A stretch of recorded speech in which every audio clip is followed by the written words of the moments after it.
Alright, so we're going to begin Parashat Vayishlach tonight.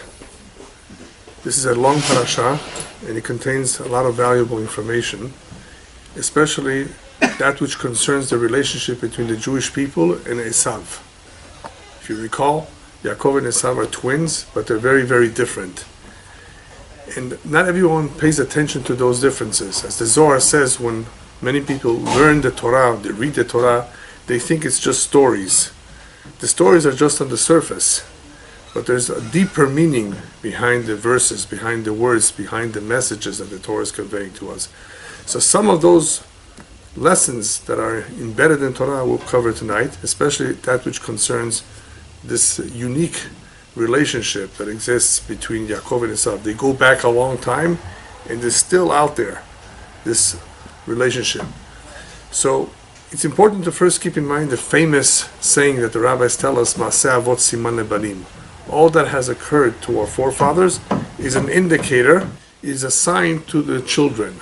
In other words, if we look at what happened to them, we can get a glimpse, an idea of what will happen with us. So they went through many experiences, and those experiences are important for us. In other words, if we pay attention and see how they related, how they dealt with those situations, we can also be helped. Maaseh avot siman lebanim also means that we can learn from them. We can learn from their midot, from their conduct, how to conduct ourselves in our daily lives. Yaakov, more than any other of the forefathers, represents the Jewish people. It is he who has the 12 tribes from which the Jewish nation is formed. However, each one of our forefathers, Abraham, Yitzhak, and Yaakov, represents or symbolizes a different stage in our history. So, for example, Abraham represents the stage of where the emunah, the faith, monotheistic faith, will be disseminated, will be spread all over the world. It is a stage in the history. Yitzhak represents the self-sacrifice. So what you have here is various stages in world history with its unique challenges. So you have the challenges that concern faith, the challenges that concern self-sacrifice, where Jews will be tested, whether they're willing to give their life for what they believe in. We have the Inquisition, for example. And you have Yaakov, which represents the entire nation, entire Jewish nation, fighting for the Torah, fighting for the truth, fighting for their identity. So as I've explained in the past, you have here two opposing camps. You have all kinds of challenges that the Jewish people are going to face. However, regardless of the challenges, for the most part, on all of them, it is said, Rabot ra'ot tzadikum v'kulam yatzilenu Hashem. There's a verse that says, many are the trials, many are the hardships of the righteous, but from all, God will save them.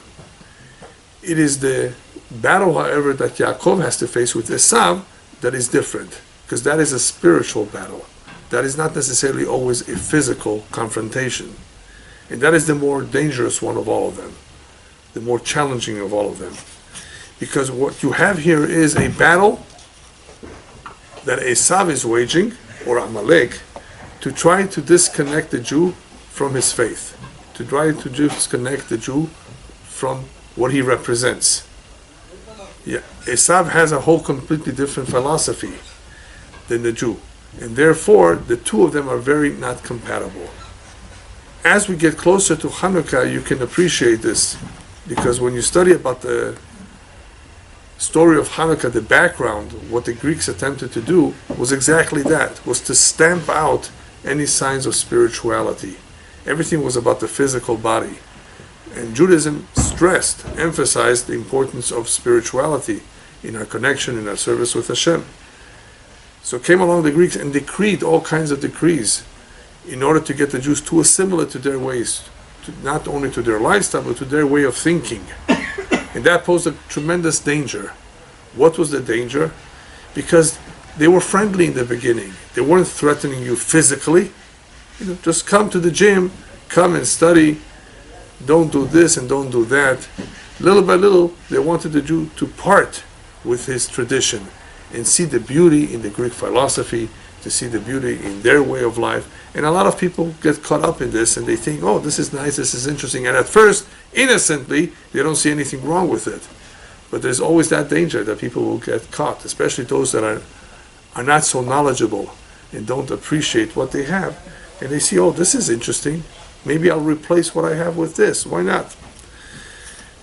But that's exactly what the Greeks intended to do. In order for their way of life to take over, for it to have more influence, they needed to somehow subjugate the people wherever they went. How do you subjugate them? And not, you don't necessarily force them or physically enslave them. What do you do to them?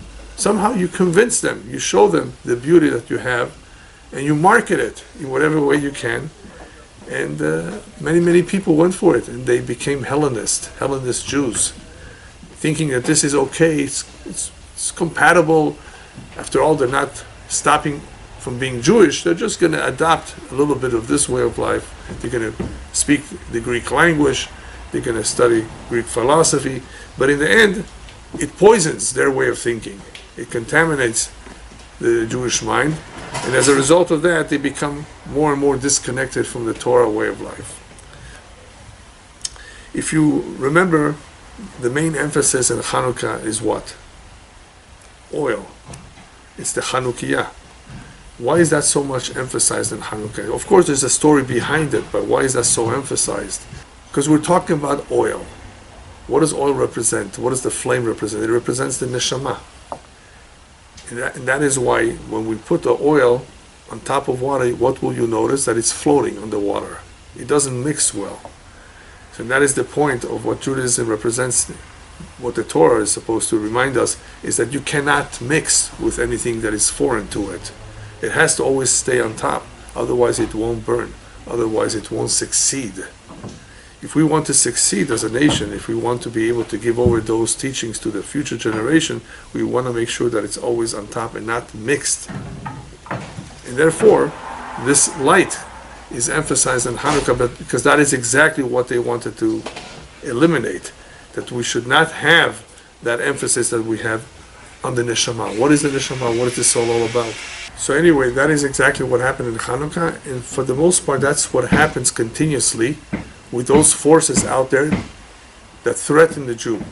That is why in this parasha you will notice a very unusual type of battle. A battle of the minister of Esav with Yaakov.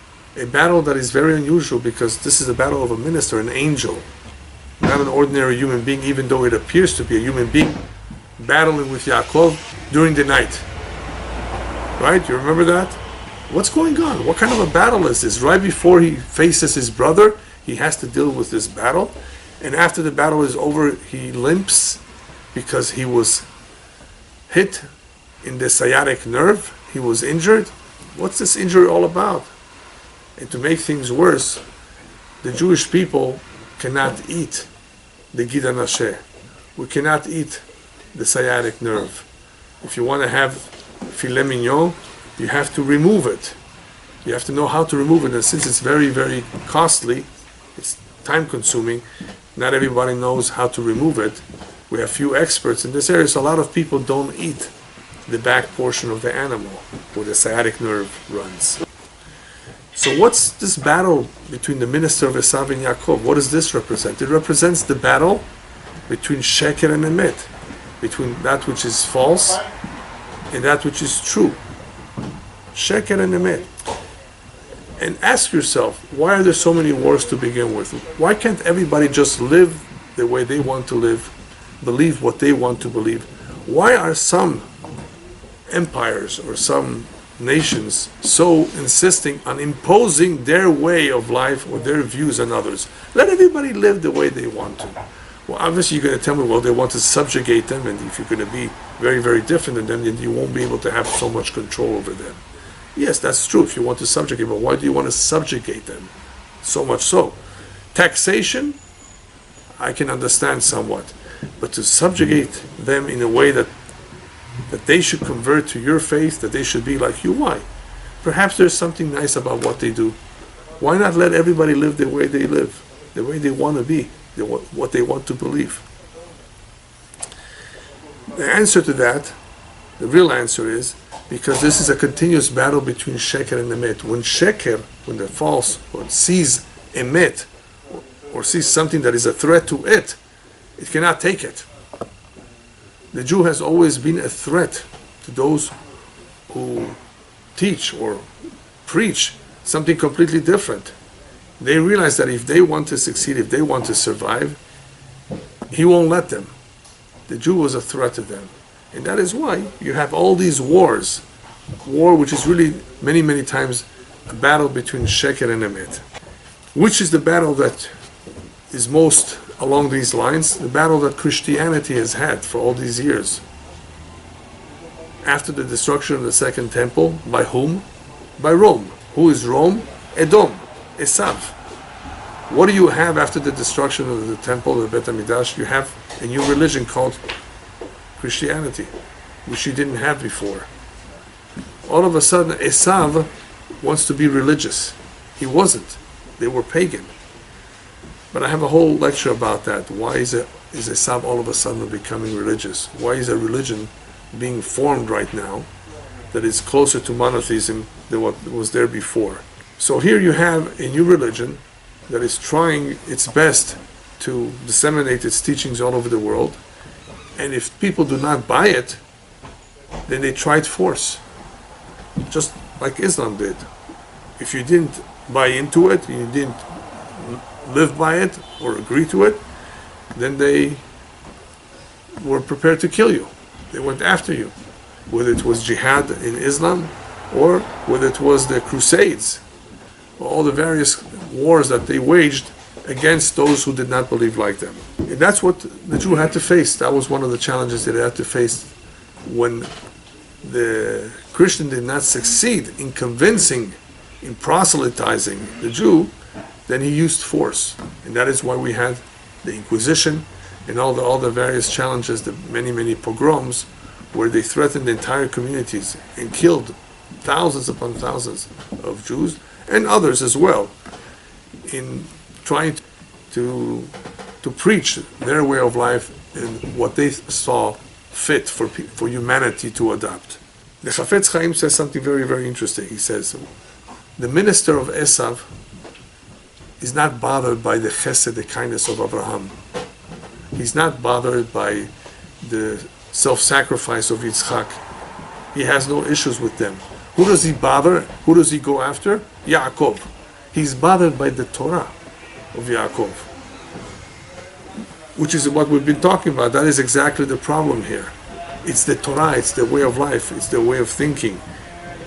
It's what the Jewish people teach that bothers them, because what they represent is totally not compatible with what we teach.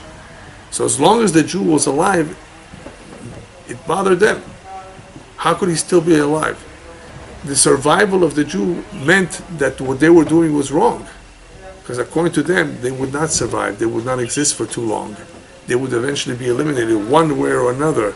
And here they continue stubbornly to hold on to their teachings. What is that? It's basically a fulfillment of the prophets, of all the prophecies that they said that the Jewish people are going to eventually come back to the land, and eventually they're going to be restored as a nation.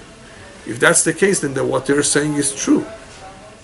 This is a very, very big topic, and I don't want to get into that, but the point is that whenever the Jew was at the forefront of anything, was succeeding in his way of life, living by his Torah, that posed a threat to Christianity, which is why they were at each other's throat all the time.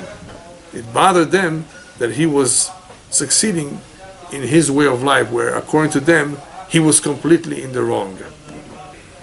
You must have heard all kinds of explanations for anti-Semitism.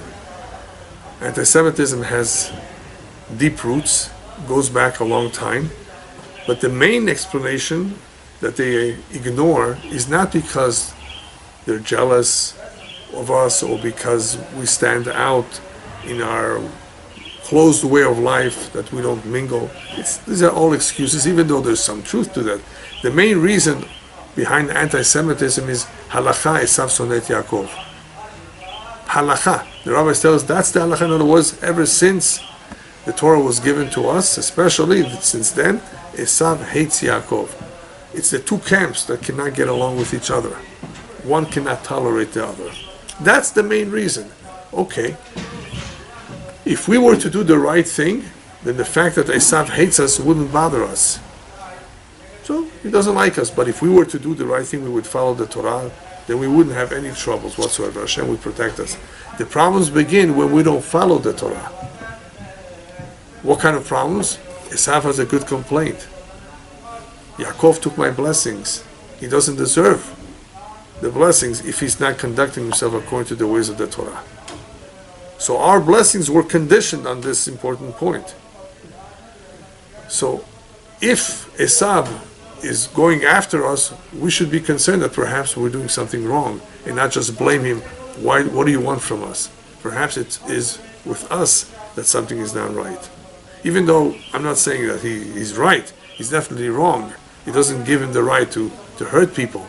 But we need to examine ourselves if this is what's happening to us. Why is this happening? Maybe we're doing something wrong. There's a nice story where a butcher was once called to court, to a bet din. And the person that was suing him in court, the bet din, won the case. He lost, the butcher lost, and the other person won. That's what the rabbi decided. So the butcher was very, very upset and started yelling at the rabbi, "This is wrong, I'm the one that's right." And he made a big commotion. The rabbi asked him, "Tell me, I don't understand you. Remember the other day you were in this bet din, and the question that came up was whether a particular cow was kosher or not, because they found something in the lung. And I told you back then, when that question came up, that it was not kosher. So that was a tremendous financial loss to you. And you didn't complain. How come now you're complaining?" So the butcher answered, "Very simple, Rabbi. Back then, I lost. Nobody won. Here, I lost, but somebody else won. That's what bothers me. It bothers him more that he won, that somebody else won, than that he lost. When it was his cow, it was just his loss. Here, this guy won. That's what bothers him." But that's exactly what happens between the various religions. Sometimes it's not a matter of just, we're different. Okay, so let's live in peace and let's accept the differences. No. If this guy is going ahead, if this guy is advancing, if this guy is succeeding in some way, that means there must be some truth over there to what he's doing. That's what bothers them. They know, a lot of people know, a lot of religions, a lot of groups know that they're not exactly 100% right. There's a lot of duplicity, a lot of contradictions, but they can live with it somehow. What bothers them is that somebody else has something which appears to be better. And then you have others that are even converting to Judaism, even though we don't ask them to. Why is it? They must have seen something. They must have realized that this is the truth. That what they've been used to doing or believing is just unfounded. Doesn't make sense. Doesn't hold up. There's too many contradictions. So a lot of people think. When you think and you compare, you notice certain things. So with Judaism, because of its teachings, because of its vast amount of teachings, one can see for himself that this makes a lot of sense, that this is true. God did not change his mind somehow, like some people want to claim, and give a new religion to the Jews. To others, maybe yes. Others can have their faith, their way of living. As long as they abide by the 7 Noahide laws, they can be fine people. We don't have a problem with that. Just don't bother us. We have here a mission, and in order for us to succeed in this mission, we can't mix. Please, don't think we're not being respectful of you, just that we have here a mission, and we need to defend this mission at all costs. The most difficult war, however, is when you have an internal war, when you have Jews amongst themselves not united, fighting amongst themselves. And that is what Yaakov was alluding to when he said, when he heard that Esau was coming to attack him, he says, I've been forced to become two camps, because he split the entire family into two. He says, look, what this has forced me to do, I'm right now two camps. This is a remez, this is alluding to the fact that when Jews are fighting amongst each other and have become two camps, they are their own worst enemy. And that brings about a tremendous accusation against them. That is what brings on Esav, that is what brings on their enemies. If they themselves cannot get along, it makes it easy for others to attack them. But they become weaker. Esav was a Jewish person? No, Judaism begins after Matan Torah, not before. Right. But still, these are the roots of Judaism. So you follow, when the Jews amongst themselves are not united, they are weakened. When they are weakened, it makes it easier for the enemy, for other enemies to come and attack them. On the other hand, if they are united, even they may not be completely righteous and they have certain things they do wrong, they're sinful, Hashem overlooks that. He says they're united, they're together. So the unity brings tremendous strength to the Jewish people, whereas divisiveness weakens them and allows the enemies to enter, to invade. So what happens in that battle with the minister of Esav? He hit Yaakov in the hip, right, in the hip bone, and that's where the sciatica is, or what they call the dislocated tendon. And as a result of that, we don't eat the Gid HaNasher. The whole battle, as I said, is unusual, but why not eat that Gid HaNasher? All it is a gid. It's a sinew. It's a tendon. It has no time. It has no taste. So what's wrong? Why not eat it? So there are many Kabbalistic explanations as to what the Gid HaNasher represents. I'm just going to give you one idea. If you look at the word Nashe, Gid HaNasher, the dislocated tendon, the word for dislocated, Nashe, also means forgetfulness. This is the strategy of Amalek, this is the strategy of Esav, is to get the Jew disconnected from his root, from his source, for him to completely forget about who he is and what he represents. Let him be distracted completely. Let him forget what he represents. Let him completely not pay attention that he belongs to a proud nation. There are other great nations. So as we explained with Amalek before, the strategy of Amalek is to cool the Jew off from all that excitement that he may have had for the Torah, and to try to get him interested in something else. Move him away, if possible without force, from what he believes in, and introduce something else. You have to introduce something else, some other belief too. You can't just tell him, stop believing, and that's it. No. You have to do it in a way where he would see, oh, this is interesting, this is perhaps nice. Now, many people did not do it because they were forced, but they were tempted. There was this beautiful non-Jewish girl that they wanted to marry, or the other way around. There was this young man that she wanted to marry, who was not Jewish.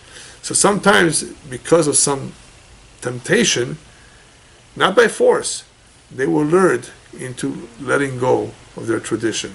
But as I said before, these are the people who were weak to begin with. They didn't fully appreciate what they had. They were not proud of their heritage, so it was easily for them to fall. Somebody who is very, very strong in his commitment to Torah and mitzvot is not just going to fall for it. Even if you offer him $10 million, you won't be able to get him to change his mind. So we're talking about weak people. The weak links, those are the ones that fall in the hands of Esav and Amalek.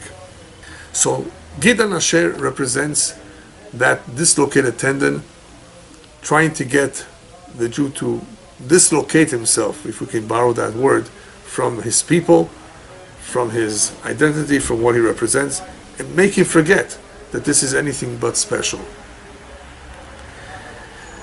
But a tendon is just a tendon.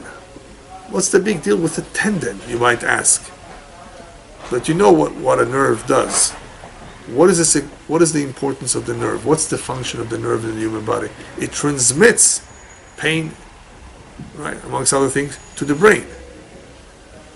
So even though it has no taste, it does have an important role.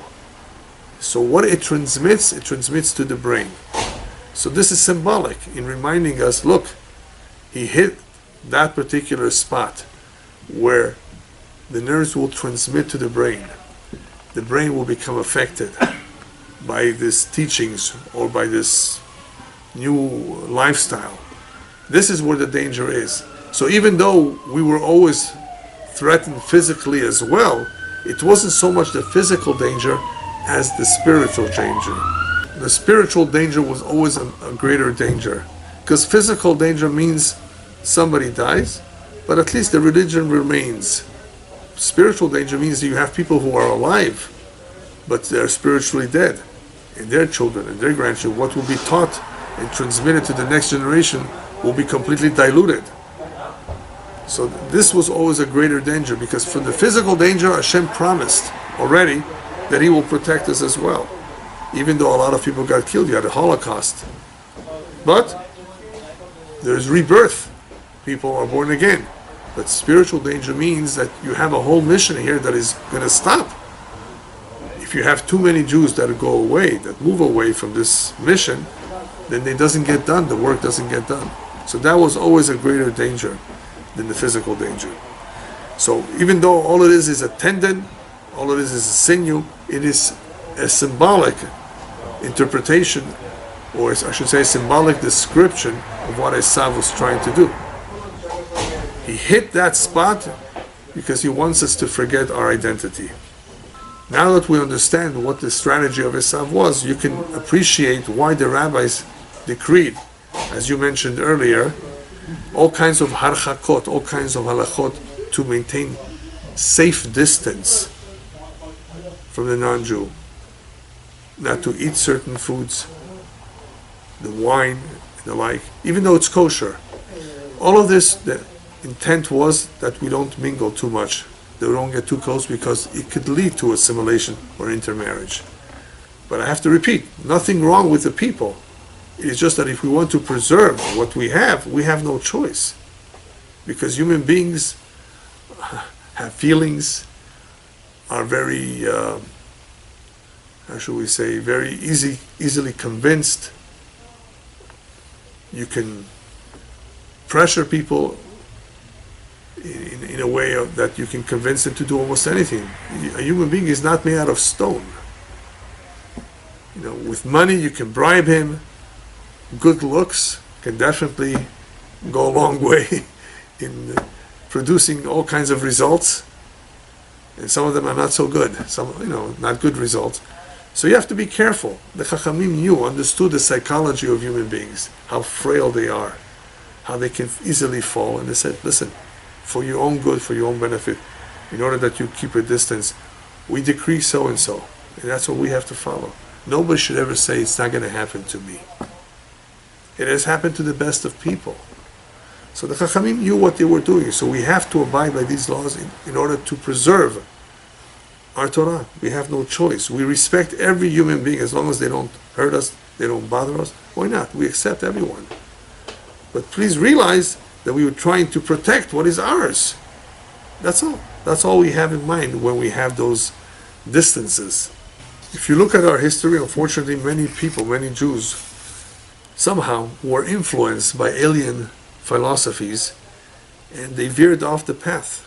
And either they formed religions of their own, or groups, cults, philosophies of all kinds, as a result of their independent way of thinking.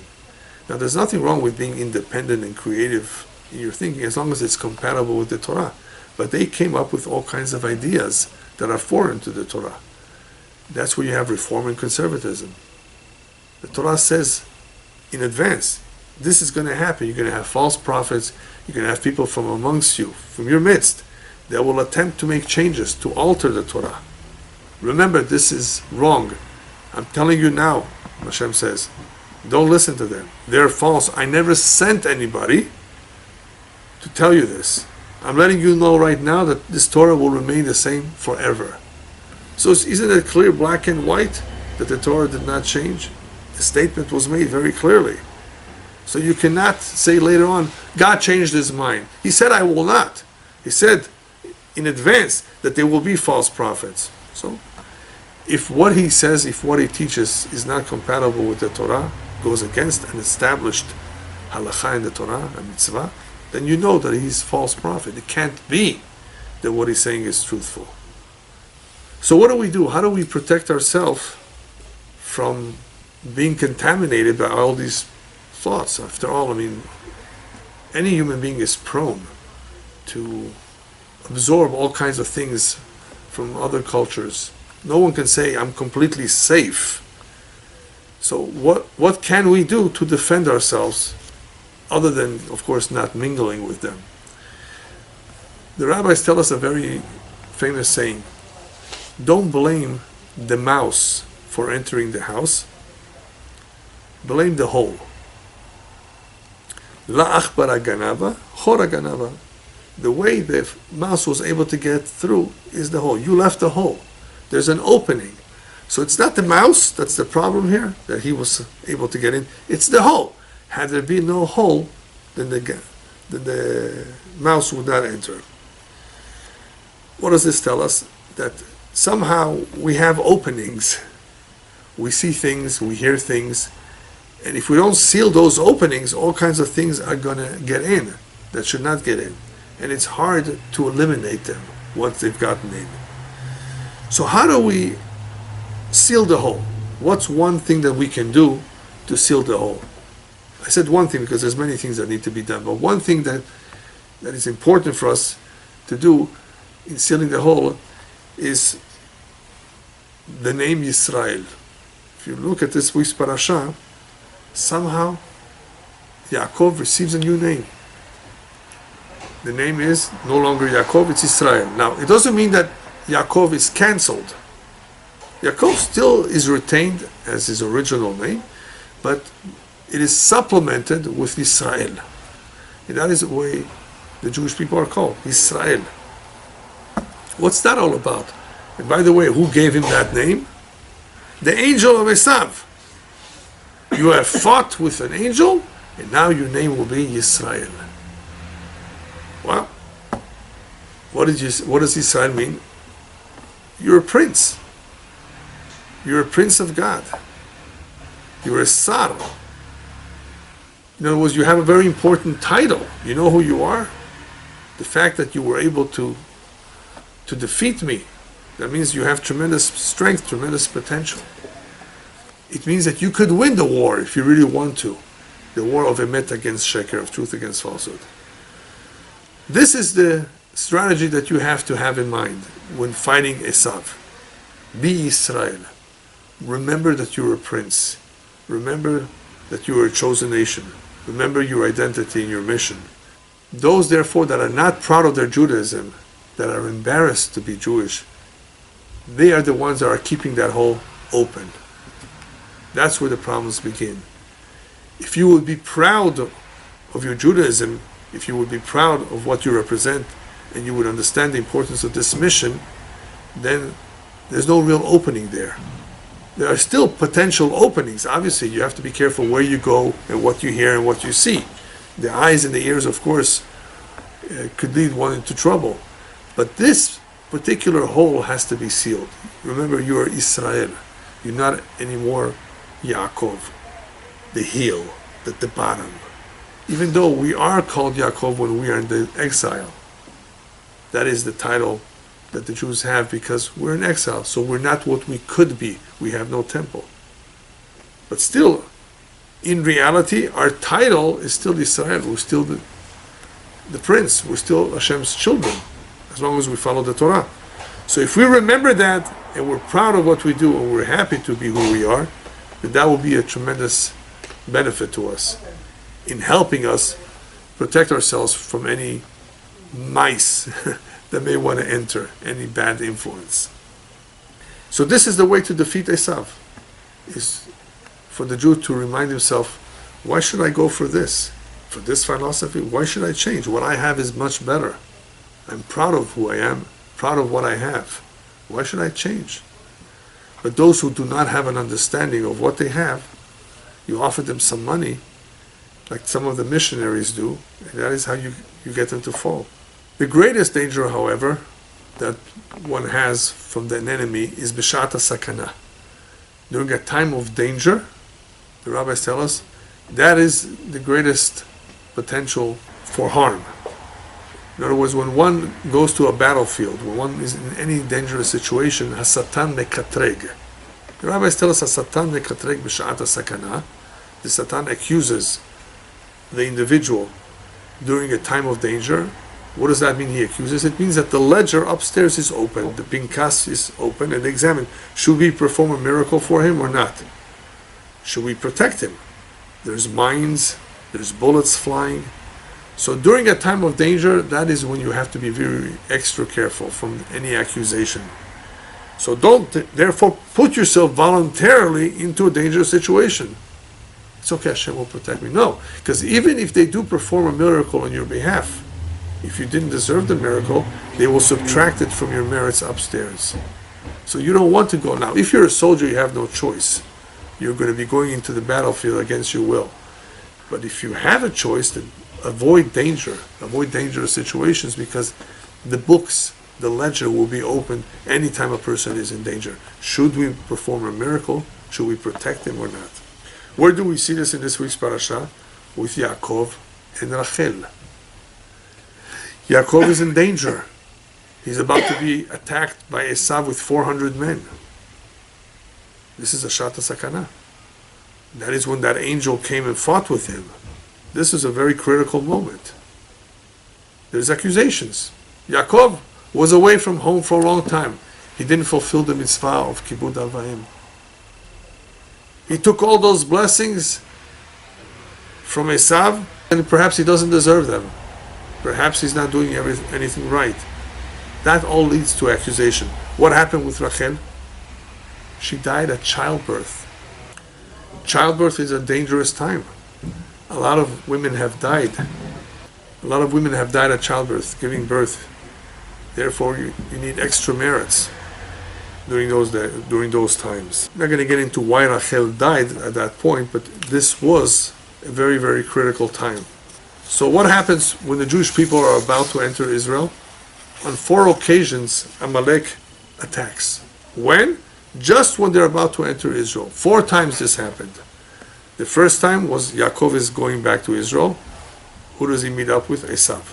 That's number 1. Number 2, the Jewish people left Egypt on their way to Israel. Who confronts them? Right away. Not 40 years later. Amalek. Number 3, the Jews are about to come back from Babylonia and from Persia to rebuild the second temple. Who tries to stop them? Haman. Amalek, you see? Number 4, the Jews are coming back to Israel. And who tries to stop them now? Hitler, World War II. You see, it's all Amalek. It's all Edom, all Esav. When? Right before they're about to move back to Israel. Right before they're about to come back to Israel. It is at that time that there's an accusation against them. Somehow, coming back to Israel is a very good thing, obviously. But this presents a chance for the opposing camp, for the accusation, to accuse. Do they really deserve this? Do they really deserve this? This is a big miracle. This is something special and important. We're about to give them a gift. So since they're about to get a gift, there's an accusation from above. What's the accusation exactly? Why by Esav? Well, we have Ishmael too, don't forget. We have Esav's accusation because of the blessings. That will come up from time to time, that Esav accuses the Jewish people of taking his blessings, and if we don't do what the Torah says of us, he has a claim. And that is why we've had troubles every single time we try to come back to Israel. And then you have Ishmael. What's his problem, you may ask? What does he want from us? He also has an achizah. The Zohar says he has a hold on the land of Israel because he too was circumcised. So because he was circumcised, that enabled him to have an achizah. Achizah means a hold on Eretz Yisrael. However, his hold will be finished at some point. We believe that that hold came to an end when the Ottoman Empire, the Turk, was expelled from the land. They ruled that land for a long time. When the British took over, that stopped the Ottoman rule in Israel. Even though today we're still struggling with Ishmael, that's only because it's not over yet. We still have a lot of Jews who are unfortunately not yet doing the right thing. So Ishmael has a claim. Listen, why is he any better than we are? You know, we have a circumcision. We're also children of Abraham Avinu. So you see how all of these battles, people don't understand that the source of these battles, whether it's Ishmael or Esav, is spiritual in nature. It's not just anti-Semitism, or they hate you because you took their land. It's totally unfounded. It's not the reality. The reality is that there's something deeper over here that is troubling, that is causing these conflicts, these major conflicts between Ishmael and Israel, and between Esav or Amalek and Israel. The Zohar says that in order to defeat Esav, we have to wipe away his tears. Esav shed tears when he was told that Yaakov took his blessings. You want to defeat him? You have to wipe away his tears. How do you wipe away the tears of Esav? One or two ways. Either through the pain and suffering that we went through under him. So those tears, those painful times were a kapara and atonement, or through the tears of teshuvah. If the Jewish people are going to repent and do teshuvah, proper teshuvah, those tears also have the power to wipe away the tears of Esau. So what we see so far is, look, this is a battle between two major forces, two major powers out there. Even though one is emet and one is sheker, makes no difference. It's still a tremendous conflict between the two. And who's to say that emet should win if the emet is acting like sheker? If the truth is not pure, if it's living the life of Esav, sir, then why should you get the blessings more than Esav? You understand the accusation? That's what the accusation is all about. So when we went through all these persecutions, all the pogroms, a lot of people didn't realize why this is happening, that perhaps something needed to be done to strengthen our observance of Shabbat. Yeah. Why Shabbat? Shabbat is what identifies us. Ki od hi b'nei b'nei Yisrael. This is the sign between us and Hashem, that He chose us, that He created the world. And by us observing it, that is what we testify to. So if that is disrespected, this causes tremendous accusation. It is a known thing that the accusation becomes stronger before someone gets something good. He's about to be promoted, he's about to get married. One has to be very careful that there should not be anything that will get in the way of him getting what he wants to get. But that happens. If he does not behave himself, sometimes that which was even promised to him will not come easily to him because of some accusation. Just to end, it's very important that a person not take it for granted that just because he's living a peaceful life, that everything is calm, that nothing is happening to him, that he's okay, that this is a sign that he's a righteous individual. That is not so. It could be it's the quiet before the storm. A lot of people who are righteous people are going through a painful time, and a lot of people who are not so righteous have a peaceful life. Don't be misled by the tranquility that the person may have, that in itself is an indicator that he's a good person. No. The Pasuk says, Ashrei Adam mefachet tamid. One should always be concerned. Fortunate is the person who is always fearful. Umaksheh libo yipol bara'ah. And the one who's stubborn, he will fall in a bad way. What do you mean stubborn?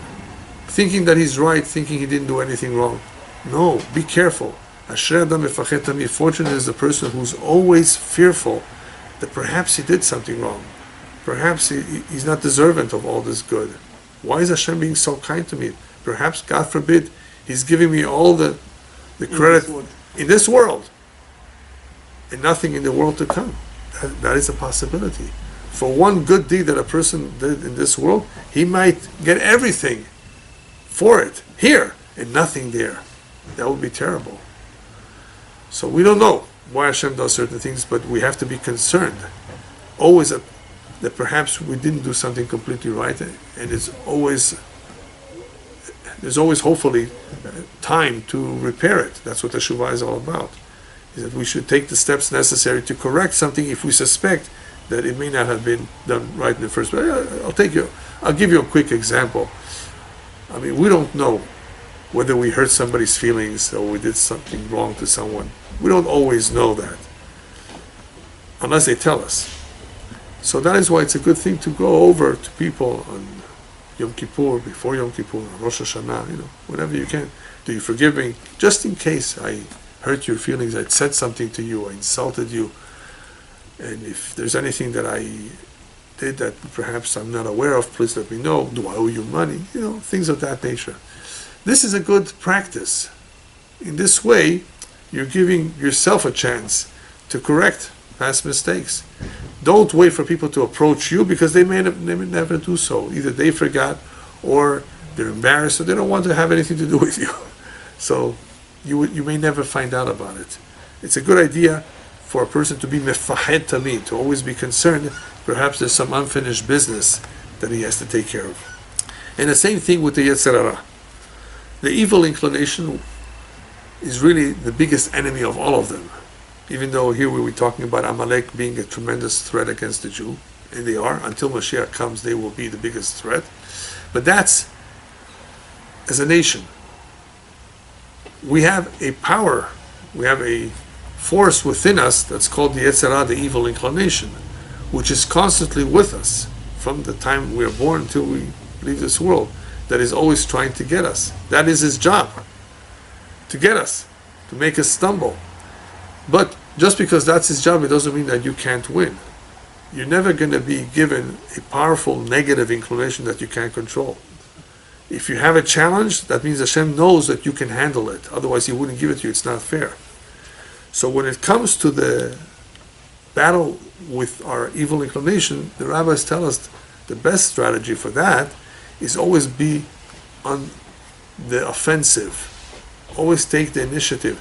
Don't wait for it to attack you and then defend yourself, because then it's very difficult. Imagine you have a bear that came into your house. It's going to be pretty difficult for you to fight off this bear, to get him to leave the house.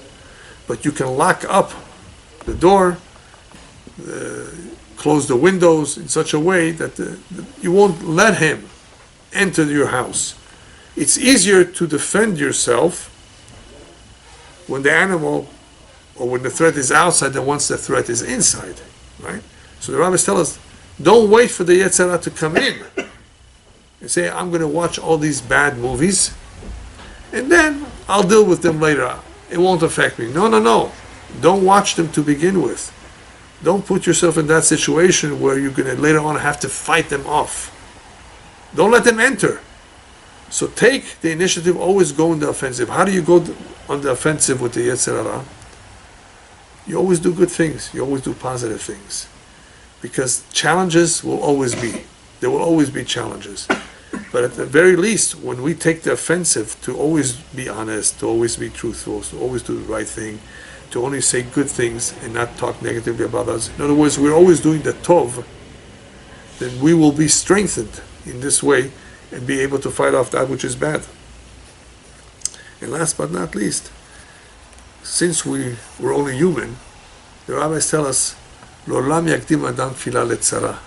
One should always pray before tzara. Tzara means some terrible thing that may happen. It could be an illness, it could be an accident. One should always pray before. How do you pray before? You prayed that these things should not happen to you. Like we have in the Amidah, in the prayer, Refainu Hashem v'nerafeh, please heal us. But you're not sick, you're healthy. No, please heal us. In other words, please make sure that we're always healthy. Please preserve our health. Why should I pray for it? So that you should never become sick.